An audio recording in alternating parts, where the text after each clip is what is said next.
శివాయ.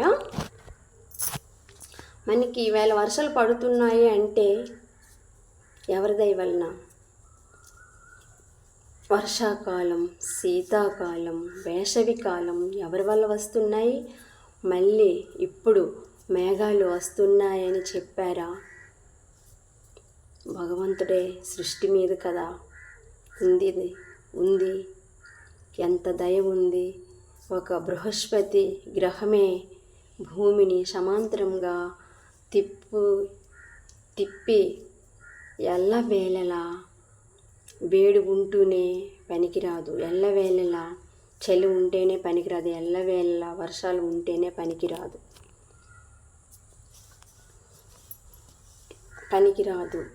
ఎల్లవేళలా చలి ఉంటేనే పనికిరాదు.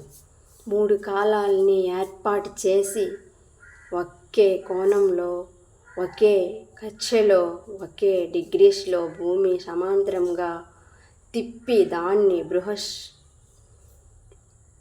దాన్ని మృదుతత్వం, కర్షణ శక్తి చేత భూమి కాలిపోకుండా, నాశనం అయిపోకుండా కాపాడే గొప్ప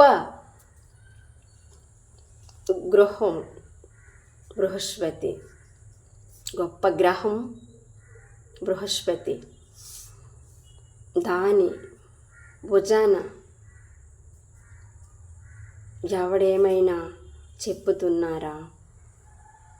మిగిలినవన్నీ కావాలి మనకి. అసలు ఈ భూమే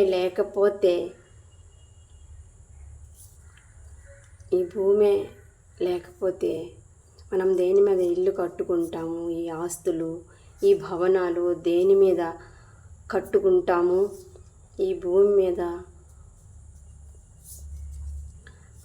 కట్టుకుంటాము. భూమి లేకపోతే 7.1% పాయింట్ దాటి 8 వచ్చింది అనుకోండి, అసలు ఎవరైనా మిగులుతారా? మొత్తం మనం కట్టుకున్నవన్నీ కుప్ప కూలిపోతాయి. మరి అసలు ఈ భూమి ఎవరి మీద ఆధారపడి ఉంది? బృహస్పతి యొక్క గుర్తుగా ఆకర్ష శక్తి. బృహస్పతి ఎవరి కంట్రోల్లో ఉన్నాడు? దేవత యొక్క కంట్రోల్లో ఉన్నాడు.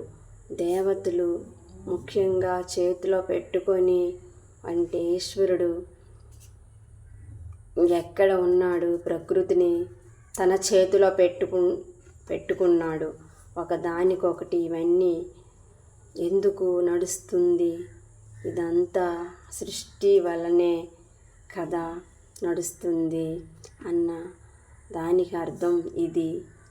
అలాంటి బృహస్పతి దేవ గురువు అయ్యాడు. ఓం నమః శివాయ.